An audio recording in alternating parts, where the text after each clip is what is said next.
Coming up on CPTV, as CPHS implements new safety protocols, we take a look at the effectiveness of anonymous tip lines, Lake Michigan's rising water level forces closures at Indiana's First National Park, and the pressure is on as the winter sports teams near their respective postseasons. CPTV is up next.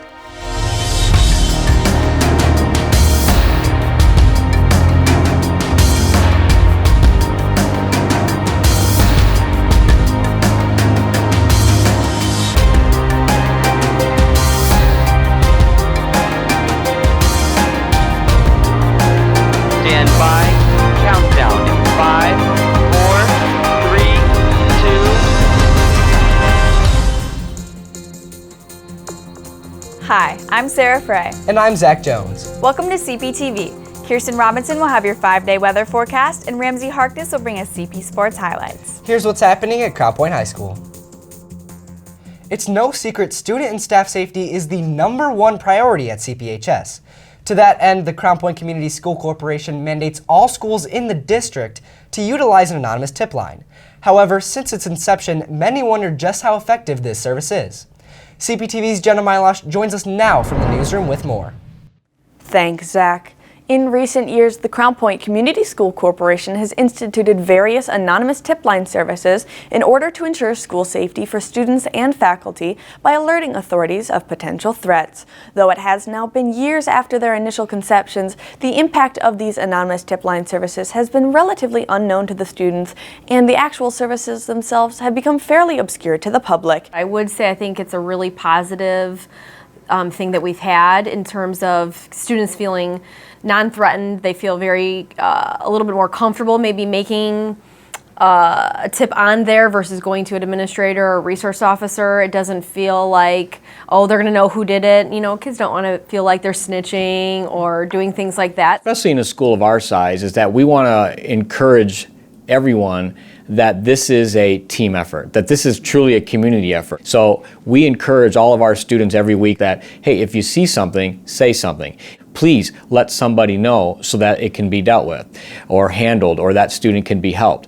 The anonymous tip line here, I would say, is used probably 3 to 4 times a month. Those are followed up on immediately. Anytime we get a tip, phone call, email, our administrative team start to look into that and investigate it to see if we could come to a solution. And most of the time it's to help a student in need. Anonymous tip line services have become common nationwide in the form of services such as Safe to Tell. According to educationweek.org, Safe to Tell tip lines fielded roughly 692 total tips regarding potential school attacks alone across the country during the 2017-2018 school year. In Colorado, research has shown that reports to the state's Safe to Tell tip line have gradually become more frequent ever since the service launched in 2004. It appears nationwide that the students are beginning to realize the importance of the If You See Something, Say Something campaign. Personally, I think it could be really useful in getting several people to speak up for themselves or speak up for their friends who don't want to. But I feel like administration and whoever is in charge of the tip line has not communicated that effectively. And then of course there are students who take it as a joke, have just called it because see what happens. If a student or staff member is ever in need to alert administration of a threat anonymously, they should dial 663-4885 and then hit 9. That's 663-4885 and then dial 9. From the newsroom, I'm JENNA MILOSH. Back to you. If you have any information about a threat to our safety or a concern for another student, you can make an anonymous report by downloading the new Safe Schools Alert app, or as Jenna said, by calling the tip line. Plastic straws are one of the top 5 contributors to plastic marine waste, with millions of these straws being used every day in the U.S. alone. With California leading the way of plastic straw alternatives in January of 2019, paper and metal reusable straws have been making their way into NWI businesses ever since. CPTV's Armando Bracco met with local business owners and experts to explore these alternatives. Recently, there has been a growing movement for alternatives to plastic straws. These alternatives include paper and metal straws, which are seemingly starting to pop up everywhere. With the rise in popularity in these straws, people are starting to question how environmentally effective these straws truly are. By carrying a metal straw with you from place to place, you can definitely have an impact on the environment. That's going to be the less plastic that we're finding in our lakes and in our oceans and on our beaches, and every little straw counts. An aquatic ecologist from Purdue University Northwest, Leslie Dorworth, believes that the alternatives to plastic straws are beneficial. Plastic straws can last over 200 plus years in the environment, so that's longer than theoretically we will ever be here for a single-use item. Paper straws will degrade, break down, biologically break down. Straws will not be biologically broken down. What plastic straws have already done and what they do already, they're already like far worse than, paper and metal straws. So, regardless of, the emissions or whatever else is, a side effect of that, there's always things like that are to come. I also had the chance to speak with a business owner who produces metal straws and discuss his beliefs on why the alternatives to plastic straws is more of a movement than a trend. With the plastic straws, they're used once and they're thrown away. So that single-use plastic straw never breaks down, it never goes away. Every single piece of plastic that's ever been created is still on the planet somewhere today in some form. So we always say plastic doesn't break down, it breaks up into little microplastics. So it's used for a matter of minutes, thrown away, and then it breaks up and it causes harm to the environment, to animals, it affects our water supply, our food supply, all that kind of stuff. As movements continue to sprout to help save the environment, more efforts will be made to reduce our waste. But the longevity of these movements will be determined by whether or not people come together to make this more of a movement instead of a trend. For CPTV, I'm Armando Bracco. Most of us recognize there are countless restaurants, fast food establishments, and grocery stores throughout the region. But areas designated as food deserts are noted for their lack of food availability to the community members who live in these areas. Here with more is CPTV's Brianna Morton. Many towns in northwest Indiana are food deserts. As we look up and down the roads of cities like Maryville and Gary, we can see the lack of proper food sources goes on for miles. In 2018, it is estimated that 1 in 9 Americans experience food scarcity, which includes 11 million children. Food insecurity is when someone is incapable of getting healthy, nutritious food, or there's a situation where there's no grocery store in their neighborhood. If they had good quality food, if they had greens, and if they had carrots and beets and all the things that can come naturally and inexpensively from the earth, that would help with the at least the medical issues that a lot of people are facing. Community Advocates of Northern Indiana is a local nonprofit that works with the community. Tracy Lewis is the director. There are a variety of different things that create a food desert. The challenge here is this is also a transportation desert. This is also a job desert. There are huge economic implications when you talk about food insecurity. So you need to address those kinds of things. Food insecurity is a national issue that has several root causes. It would be difficult to eliminate it immediately, but there are so many different things that we can do as individuals and as a community to ease it. One of the ways that the Food Bank of Northwest Indiana is addressing that issue is by engaging individuals, corporations and community partners to provide food and make it accessible for people who are dealing with food insecurity. It is apparent that many cities and towns in northwest Indiana are experiencing food scarcity, such as Gary and Maryville. As we look around, we can see that it'll take many lawmakers and regular people to work together to fix this issue. For CPTV, I'm Brianna Morton. Kirsten, over the weekend we were supposed to see a fair amount of snow, but I don't remember seeing any. Yeah, Zach, we were supposed to see some pretty serious snow over the weekend, but it never really came. So here we are, it's the end of January, and everyone keeps asking me, are we going to see any real snow this winter? Well, not this week or really for the foreseeable future. Let's take a look at what you can expect for the rest of today. Just a dreary, cloudy day out there right now, and I expect that to continue into the evening with a temp of 30 degrees at noon, 33 degrees at 3 p.m., and it'll fall a bit to 27 degrees around 6 p.m. Mild winds out of the northeast. For your 5-day forecast, tomorrow the high will be 33 degrees with the same cloudy skies we're seeing today. As a matter of fact, we're going to see cloudy skies all week. Friday will be 38 degrees with the low of 29. And over your weekend, we may see some light snow overnight on Saturday with the daytime high around 40. We'll probably see less than an inch of accumulation in northwest Indiana. On Sunday, the snow will clear out and the temperature will rise to a high of 43. On Monday, we could see some light snow again, but not enough to really have any impact. That's your 5-day weather forecast. Enjoy this so far mild winter. Zach, Sarah? Thanks, Kirsten.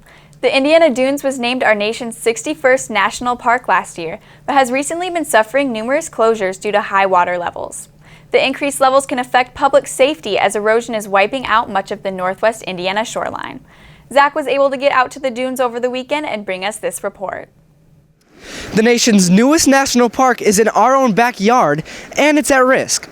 As you can see here, Lake Michigan's recent record-high tides are causing erosion among the Indiana Dunes Beach shoreline. It has taken away this riverwalk and taken away 16 feet of rubble and sand into the middle of the lake. We're experiencing a lot of erosion because of high lake levels, and it's basically made some of our beaches smaller. It's made access to some of those beaches more difficult.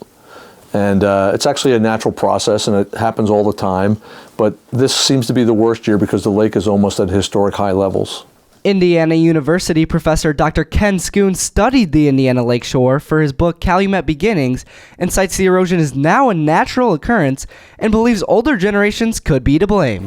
There are some things that we shouldn't have done in the past. One of the things that was done in the past was for people to steal sand from the bottom of Lake Michigan. They had boats that had vacuum pumps. They put the mouth down onto the sand, so it was pumping sand up, and they would fill the cargo hold with sand. But they would then take this sand that nobody officially owned, so they didn't have to pay for it. But when you make a big hole because you've dug sand out of the bottom of the lake, then other sand closer to the shore goes in to fill that hole up, and that can cause erosion of the beach. The Dunes National Lakeshore is the #1 tourist area in Indiana, in the whole entire state. So this does pose a potential threat for our local economy. So if the water does continue to rise and possibly close trails or even hurt native plants, less people are going to come out to the dunes, which means that less money is going to be spent in our area. Now, the Dunes Committee has issued multiple warnings to avoid the Indiana Dunes at all costs. The only 2 parks that remain open are Mount Baldy and the Riverwalk, but those could close soon. For CPTV, I'm Zach Jones. The girls basketball team is looking to close out their second undefeated regular season. The wrestling team has its eyes on their second consecutive sectional title, and the boys basketball team has a last-minute change of venue over the weekend. Here's Ramsey Harkness with your CP Sports highlights. The 9-8 South Bend Washington Panthers, led by senior forward Jylan Petty, met CP in the Colonel John Wheeler Middle School gym Saturday night after some technical difficulties with one of the hoops in the CPHS gymnasium. South Bend dominated from the start, with the Dogs getting into foul trouble early and the Panthers knocking down a high percentage of their free throws. The struggle for the Dogs would continue despite solid play from junior guard Ty Smith, as they would be down 38-23 at half. The Dogs fought back after half with 23 points in the fourth quarter, but it wasn't enough as sophomore guard Drew Adzia's last-second shot was blocked and the Dogs fell 61-59, moving their record to 7-8, despite Smith's team high of 23 points. The Dogs' next game comes against DAC rival Portage this Thursday night at 7 p.m. at CP. On Saturday, the number 4 in the state-ranked Crown Point Wrestlers hosted the sectional championship and dominated. The Dogs easily won the sectional, scoring 278 points, with the closest competition being Lake Central with 239 points. Here's Noah HOLLENDONNER after his win. We enjoy it. We're usually always the underdogs, and we love the pressure. You usually know within the first 10 seconds of a match how it's going to go and how you think you're going to do. We just got to practice our technique a lot. We got to all stay connected. We need people in the room every day. Even though season's over for most guys, it's not over for us, so we need them. And we just got to stay as a team, and we'll be fine. The Dogs will host the regional this Saturday at 9 a.m. versus LaPorte. On Friday night, the girls basketball team faced off against the 15-3 Chesterton Trojans at home. The Lady Bulldogs started out slow against Chesterton's trap defense, which gave the team 5 turnovers in the first quarter. CP responded with their signature press, which led to a sky-high 27 Trojan turnovers. The dynamic sophomore duo of Jessica Crothers and Lily Stoddard led in scoring, putting up 15 points each on 11 for 19 combined shooting. The Dogs took home the victory with an impressive 60-33 win, as the Lady Bulldogs currently sit at 23-0, with the only team left in the path of their undefeated season being a 9-13 Bishop Knoll Warriors team. Tip-off is Tuesday night in Hammond at 7 p.m. And lastly, the number 6 ranked CP Gymnastics team took on the number 5 ranked Lake Central Indians on Thursday. Senior Paige Hine placed second on all-around, with freshman Bella Mones coming right behind her in third. Sophomore Gianna Whitty placed first on vault with a 9.35, and senior Kat Castores placed third on vault with a 9.1. It feels really good that all my hard work and dedication had a positive outcome on the team, and I have a really good feeling about postseason. Well, I'm excited because this is my 19th year of coaching, so every year I just am really excited to have a chance to compete in this area. It's an honor, really, to compete in such a competitive area of the state. I have a really good team this year. We have a chance of making it out, being the third team, making it out of sectionals, hopefully, and that's what we're looking towards. We didn't have our best meet tonight, but it's still over 109, which still puts us at those top team scores in the state. But we are disappointed with a 109 because we know that we can do a lot better. The girls' next meet is at Maryville this Saturday at 1 p.m. And that's it for sports. The Crown Point Chamber of Commerce is developing a new digital walking tour which will use QR codes to promote historical buildings and local businesses in the downtown district. Here is CPTV's Olivia Bianco with details. The city of Crown Point has seen many new changes over the past couple of months with the formation of the Crown Point Chamber of Commerce. The Chamber's main goal is to enhance culture and drive commerce back into the community. Their newest project is a walking tour of the historic district of Crown Point. This digital walking tour will feature QR codes that will guide tourists and locals alike all around the historic district, all while promoting local businesses all around the city. Crown Point has a rich history, right? And so one of the things that we found out as a board of the Crown Point Chamber was that a lot of people were kind of misinformed or uninformed about what the history of Crown Point is. And so we feel like it's somewhat of a social responsibility for us to be able to inform the public of that and do it in a way that's modern and cool. So we're probably going to highlight around 13 buildings locally. It's not going to be all of just like the most popular buildings, but it's going to be the ones that we found the most interesting information on. A lot of the QR codes is what we're hoping to kind of be using the modern technology. And then through there also be able to kind of look back and say, hey, that's a lot of really cool stuff happened in this location, and cool to try to check out that arc in which, you know, the history of Crown Point happened. While the project has no real confirmation date, the Chamber is planning to open the project in late spring to early summer. For CPTV, I'm Olivia Bianco. In-depth research is becoming more prevalent in our course studies, yet often we prepare this work for our specific courses without any feedback from the outside world. Well, this year English teacher Alexandria Horton is attempting to provide greater feedback for students with the creation of a research symposium to be held on March 11th for all CPHS students. The Crown Point Research Symposium is designed for students to showcase their expertise and knowledge of a content area of their choice. Students that participate in the Research Symposium have the ability to extend their work outside of the classroom. When students take the opportunity to present at the symposium, they will be able to list this on their resumes as having presented at a collegiate and professional level conference. They will also be able to describe this experience within their college applications. Students who present at the Research Symposium will conduct a poster format presentation, and doing this will help create a more intimate and conversation-centered experience between the presenter and the audience. I'm doing my project on sustainable architecture. I've loved architecture ever since I was a kid, and it's what I'm going to college for, and I think the symposium is going to look great on my college resume. If you are a student here at the high school and you are interested in participating in the symposium, or you have more questions about the symposium, please don't hesitate to reach out to me and ask any questions that you might have. Keep in mind there is a half day for all students scheduled for this Wednesday, February 5th. That's it for today's show. Thanks for taking the time to tune in and for being with us. Remember, you can view all of our past episodes on crowntownmedia.org. You can also follow us on Twitter at CrownTMedia. For Ramsey Harkness, Kirsten Robinson, and all of us here at CPTV, I'm Zach Jones. And I'm Sarah Frey. Take care.